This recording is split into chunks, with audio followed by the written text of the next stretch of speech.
IPL 2026లో ఎన్నో records break చేసి సరికొత్త రికార్డ్స్ క్రియేట్ చేశాడు. తన బ్యాటింగ్తో అదరగొట్టి బౌలర్లని బెదరగొట్టేశాడు. ఫ్యాన్స్ నైతే ఎంతలా మెస్మరైజ్ చేశాడో మనం చూసాం. ఇప్పుడు ఐఏఎం స్టూడెంట్స్ కి ఒక రీసెర్చ్ సబ్జెక్ట్ గా మారబోతున్నాడు వైభవ్ సూర్యవంశి. ఎస్, ఇలాంటి ఒక అరుదైన గౌరవం ఎంతమందికి దక్కుతుంది చెప్పండి.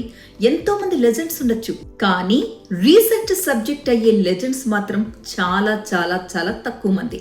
అందులో ఒకడు కాబోతున్నాడు వైభవ్ సూర్యవంశి.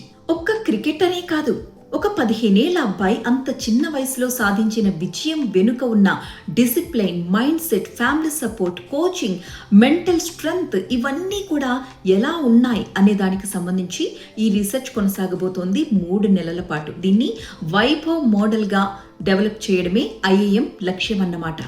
ఇంతటి చిన్న వయసులో వచ్చిన కీర్తి ప్రతిష్టలు, సోషల్ మీడియాలో పెరుగుతున్న ప్రజాదరణ, ఆర్థికంగా వచ్చిన మార్పులు ఇవన్నీ కూడా ఈ యువ ఆటగాళ్ల మానసిక పరిస్థితిపై ఎలాంటి ప్రభావం చూపిస్తాయి, వీటిని వాళ్ళు ఎలా హ్యాండిల్ చేస్తారు, వీటిని ఎదుర్కొనే క్రమంలో ఎంత ఒత్తిడిని ఫేస్ చేస్తారు, ఇవన్నీ కూడా చాలా లోతుగా ఐఏఎం ఇండోర్ రీసెర్చ్ చేయబోతోంది 3 నెలల పాటు.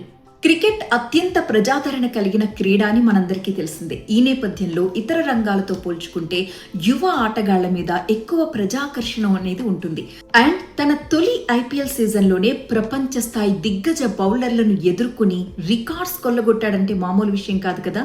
అందుకే వైభవ్ సూర్యవంశిని ఈ రీసెర్చ్ కోసం ఎంపిక చేశాం అని చెప్పారు ఐఏఎం ఇండోర్ డైరెక్టర్ హిమాన్షు రాయ్.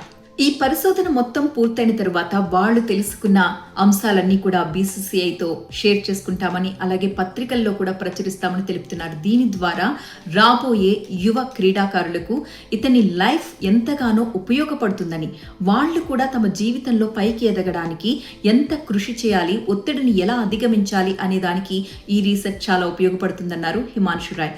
మరి ఆ రీసెర్చ్ రిపోర్ట్ కోసం మనందరం కూడా వేచి చూద్దాం.